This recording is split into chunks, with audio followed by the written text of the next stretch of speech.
Ei, me fala uma coisa, o reino dos céus já chegou ou ele ainda vai chegar? Afinal de contas, por que Jesus fez um sermão no monte e não dentro de uma igreja? Afinal de contas, aonde mora a verdadeira felicidade? Essas e outras questões serão respondidas nesta videoaula, então não percam!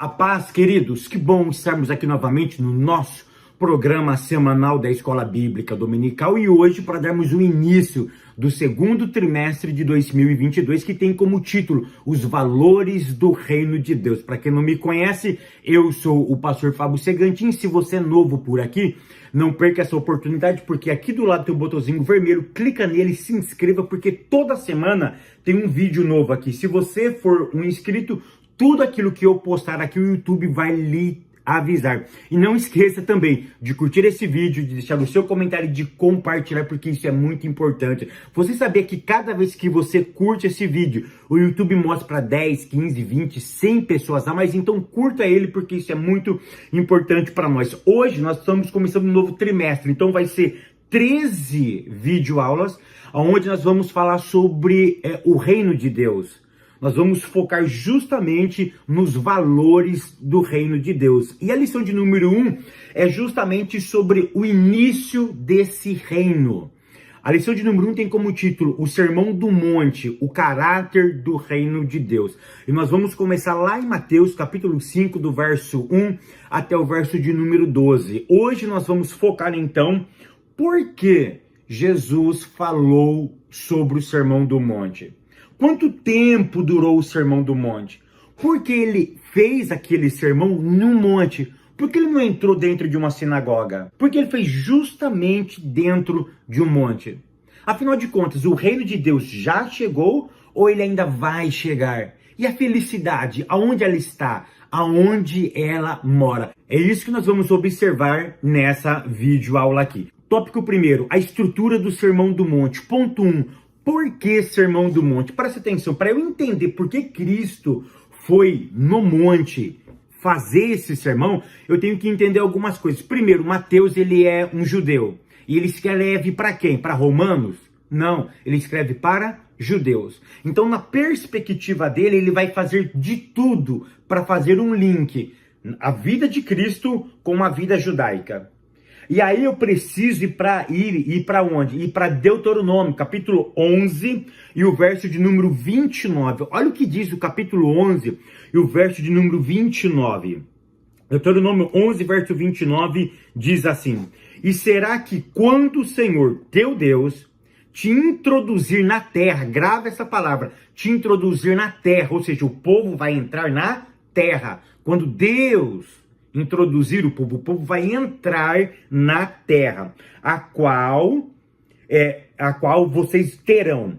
Então pronunciarás as bênçãos sobre o monte Gerizim e a maldição sobre o monte Ebal. Então é o seguinte, o que Moisés estava dizendo? Quando Deus introduzir vocês em Canaã, porque Moisés não entra em Canaã, o que vocês vão fazer? Vocês vão pronunciar bênçãos no monte Gerizim e vão anunciar maldição no monte Ebal. Então olha que interessante, quando vocês entrarem, vocês vão vaticinar, vocês vão pronunciar as bênçãos, as bem-aventuranças. Então é por esse motivo que Cristo sobe no monte, porque ele vai introduzir o povo dele a um novo ciclo. Qual é esse ciclo? O seu próprio reino. Porque até então o reino não existia. O reino estava no céu.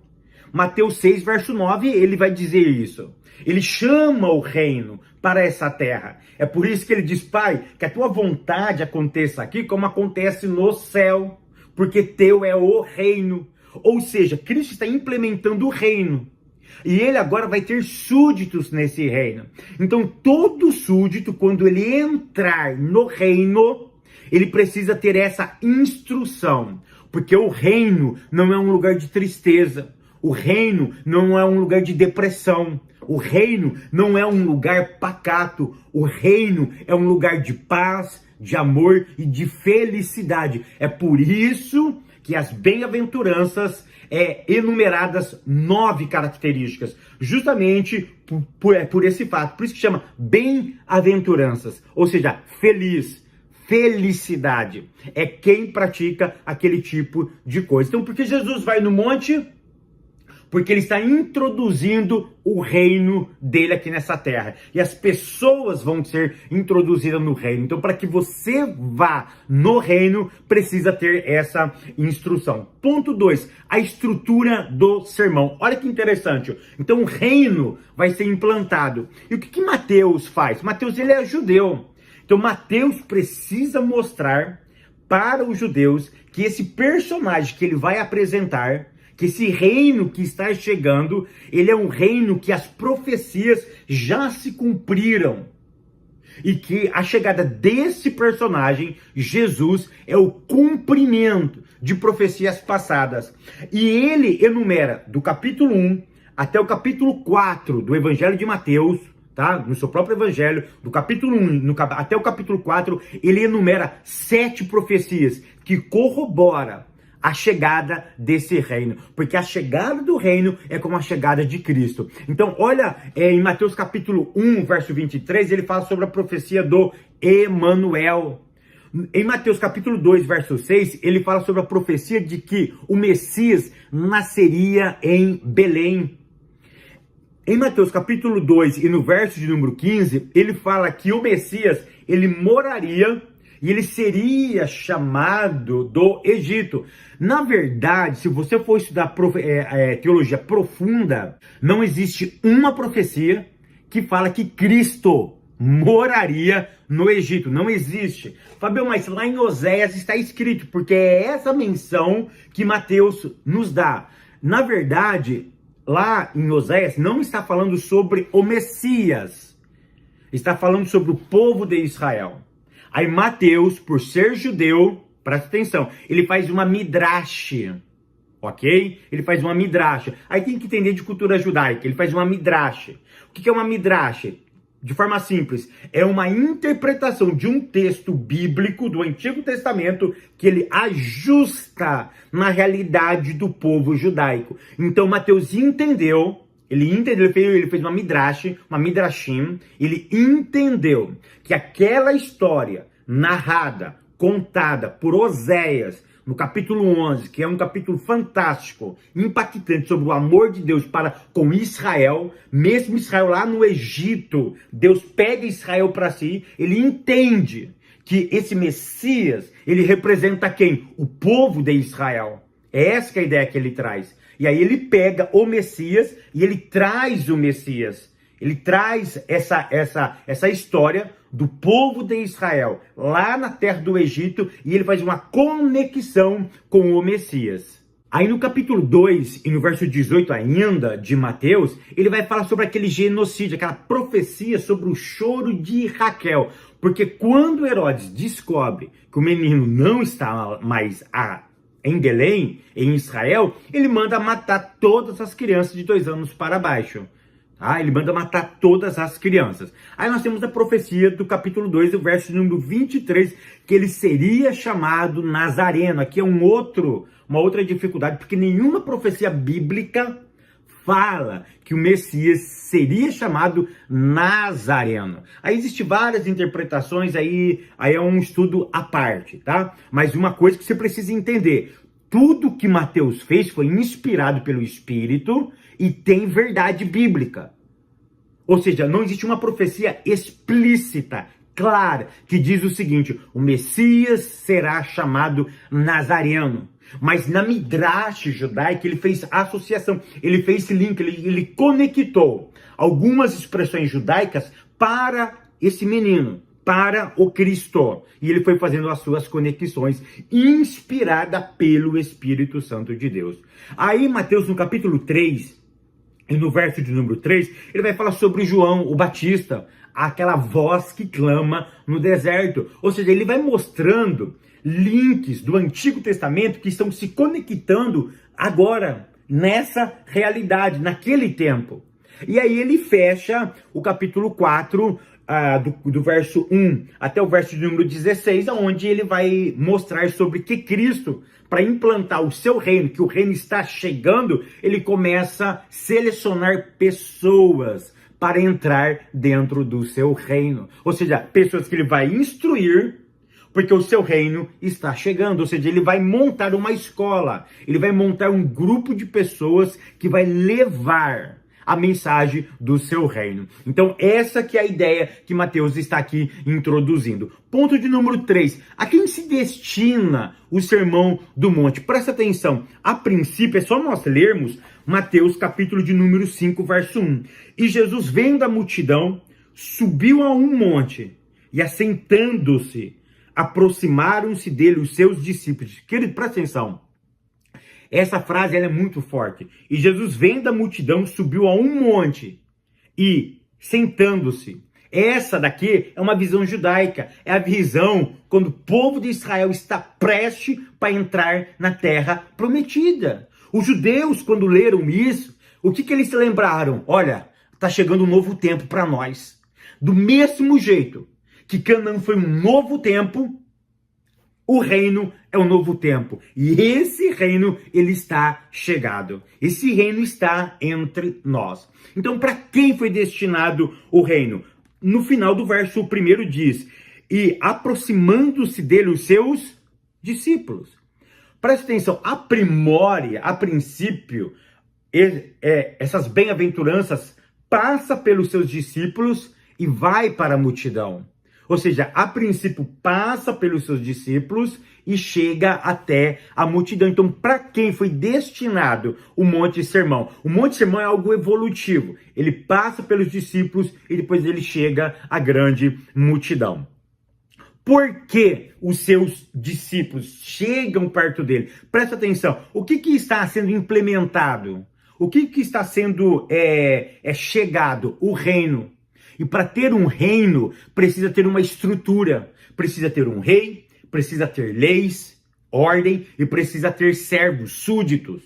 Então presta atenção, o reino já estava chegado, já tinha um rei, Cristo.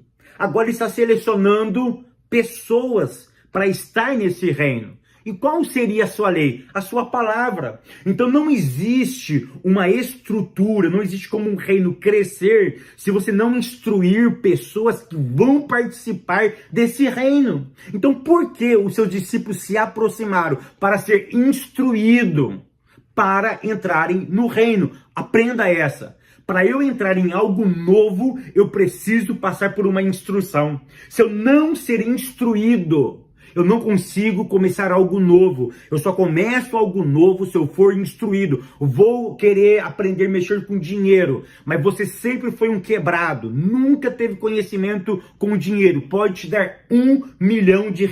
Você vai colocar na poupança e você vai quebrar. Porque dinheiro na poupança empobrece as pessoas.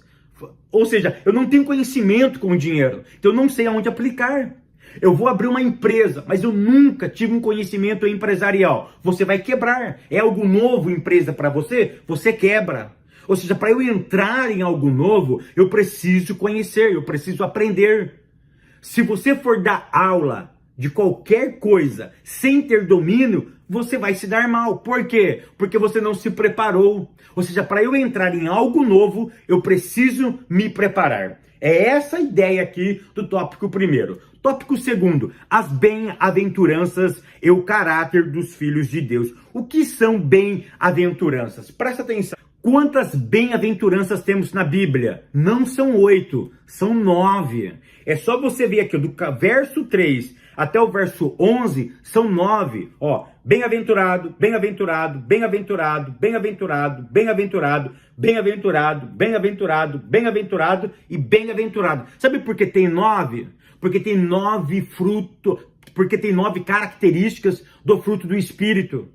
Olha que interessante, tem 9 bem-aventurança, tem 9 dons espirituais, lá em Corinto, tem 9 características do fruto do Espírito. Tudo isso tem uma correlação, tudo isso se entrelaçam.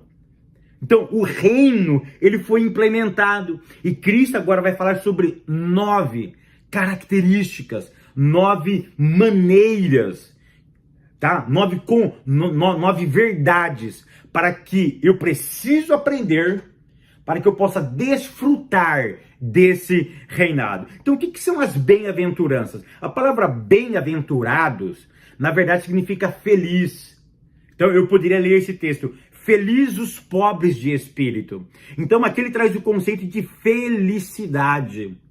E é tão interessante que eu estava fazendo uma pesquisa mais aprofundada e existe dois termos para grego, para feliz. E Mateus vai usar justamente, olha que interessante, Mateus, ele tem a mente judaica, mas esse texto foi escrito em grego, então isso é muito doido, tá? É muito interessante. Então olha só, ele pega um termo pouco usado para felicidade. Eu vou explicar de forma simples e objetiva. O termo que Mateus pega aqui é uma felicidade que você não consegue ter com seus próprios esforços. Essa felicidade que ele pega aqui, essa palavra, esse termo que ele pega aqui, é uma felicidade quando você contempla aquilo que Deus está fazendo na tua história. Ou seja, é baseado na contemplação e no prazer, na satisfação em fazer alguma coisa para aquilo que você foi chamado, para aquilo que você arde o seu coração. Então, olha que interessante, eu faço por prazer? Faço. Eu faço porque eu me conecto, sim, mas eu paro e começo a contemplar aquilo que Deus está fazendo na minha própria existência. Você consegue entender que essa felicidade é alguém produzindo em você? E esse alguém não é alguém humano, é alguém divino. Ou seja, você em si próprio não consegue ter a felicidade, não consegue ser feliz. Você precisa estar conectado com uma divindade. Você precisa estar conectado com o Espírito. Você precisa estar conectado com os céus. Quando você está conectado com os céus, então esse texto se encaixa para você. Ponto 2. O reino de Deus e o seu caráter. Presta atenção, o reino de Deus chegou. Quando ele chegou, Fábio? Com o surgimento de Cristo. Quando Cristo chega, o reino chega. Mas, Fábio, eu não estou vendo Cristo reinando. Ele já está reinando. Mas na onde? Se o mundo tem tanta guerra, se o mundo tem tanto ódio, se o mundo tem tanto problema, ele reina aqui dentro. Ele reina aí dentro. Ele reina dentro de nós. Então preste atenção. O reino de Deus, ele é por estágio. O primeiro estágio é aqui dentro. Ele reina dentro de nós. Ele reina dentro dos seus súditos. Vai ter um dia que ele vai reinar presencialmente, onde o rei vai sentar lá em Jerusalém. Lá em Jerusalém vai ser o lugar dele. E de lá, ele vai governar todo o mundo. Todo o planeta Terra vai ser governado por Jerusalém, por Cristo, onde ele vai mostrar literalmente como se reina de forma justa e aonde tem paz quando um reino de verdade está no absoluto poder. Ou seja, então o reino dos céus, o reino de Cristo, ele tem dois estágios. O primeiro já está implantado, é místico. O segundo vai ser físico, aquilo que nós chamamos de milênio. No milênio, literalmente, ele vai reinar de forma visível. Ponto de número 3, os súditos do reino de Deus. Quem são os seus súditos? Aqueles que ouviram o chamado dele. E quando você ouve o chamado, aí você entra dentro do reino. E esses súditos, eles têm que ter uma característica. E aí eu vou mostrar 9 características para vocês. Quais são? O próprio autor menciona aqui, tá?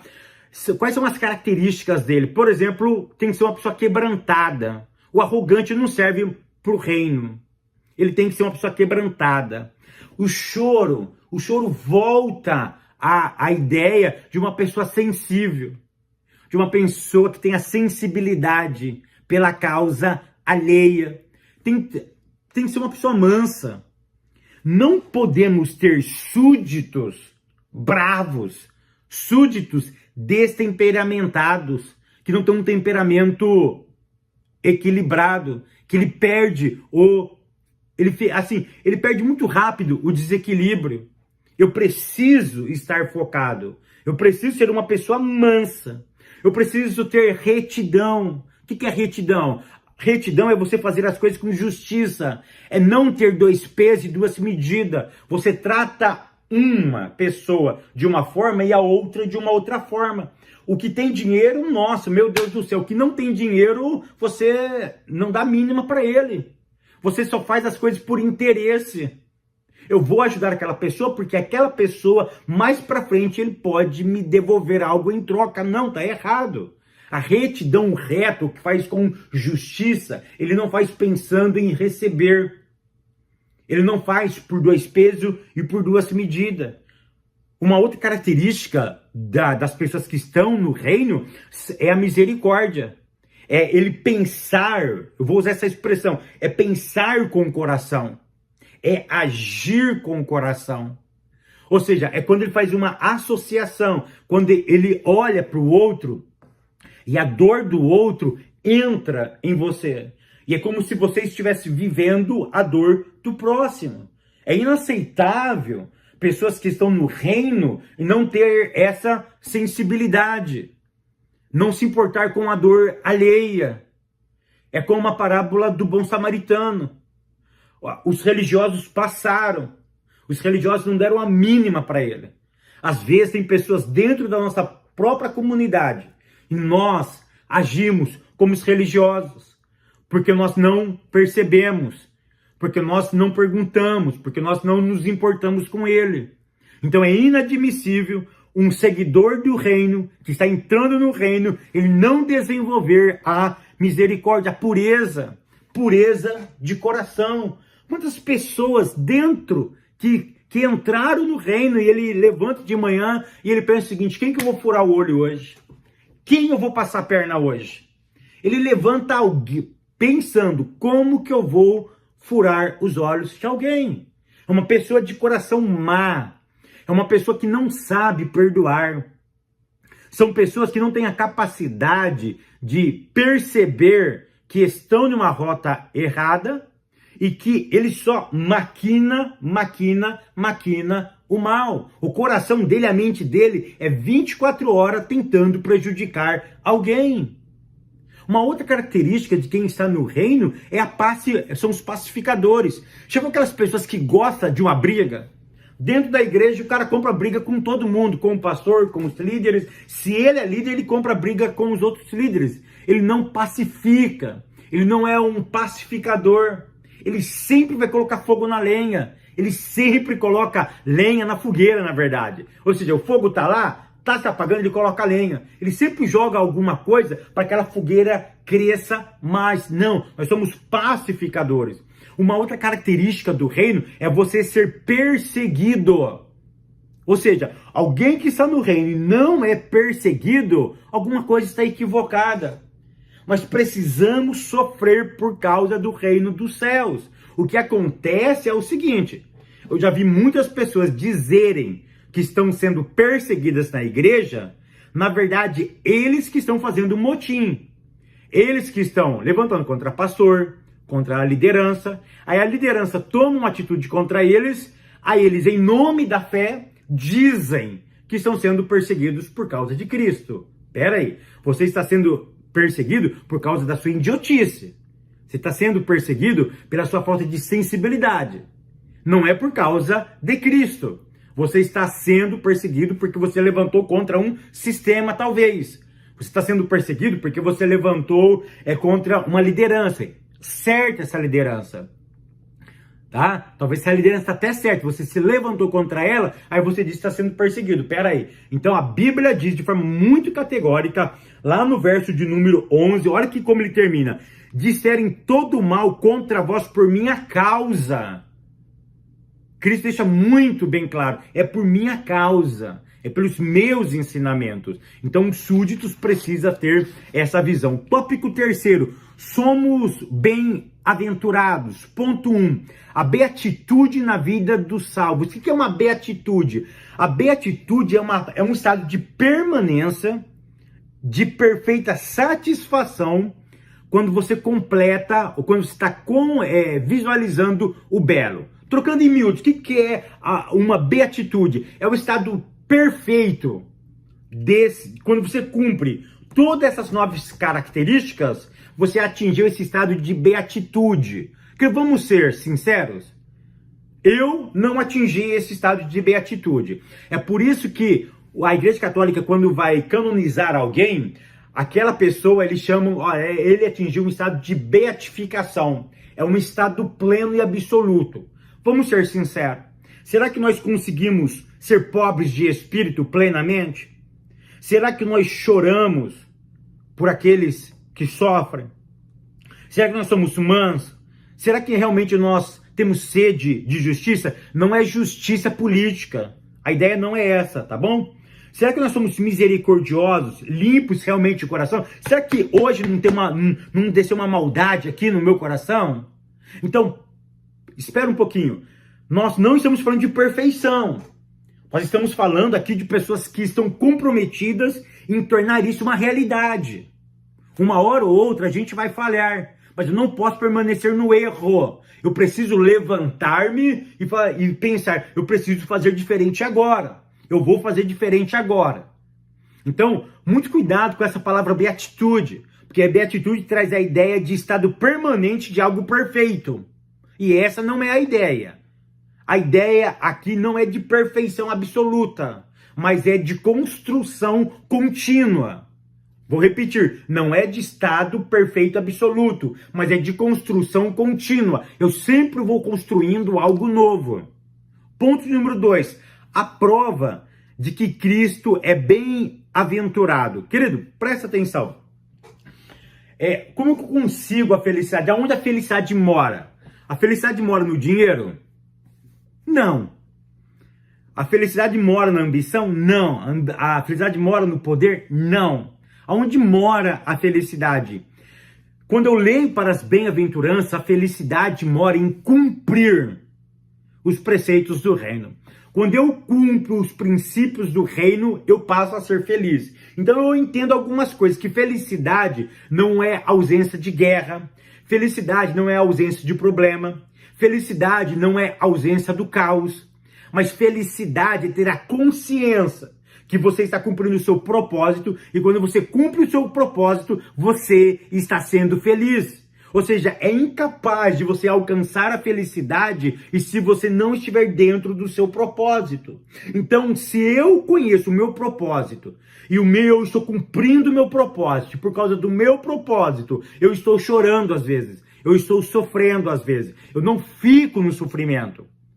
Ou seja, eu passo por um estado de sofrimento. Eu choro às vezes eu luto por justiça. Quando eu estou cumprindo o meu propósito, então eu estou encontrando a minha felicidade, ou eu estou sendo feliz. E quando eu estou sendo feliz, eu estou me conectando com aquele que produz felicidade dentro de mim. Porque a felicidade não é um encontro baseado em mim mesmo. É quando eu cumpro o propósito, dito que alguém me deu esse propósito. E que no nosso caso, é quando eu cumpro o propósito de Deus. Quando eu cumpro o propósito de Deus na minha vida, então eu começo a ser uma pessoa realizada e uma pessoa feliz. Não uma pessoa perfeita, mas uma pessoa feliz. Que o Eterno continue te abençoando, te guardando, te prosperando. Eu te espero semana que vem, querendo Deus.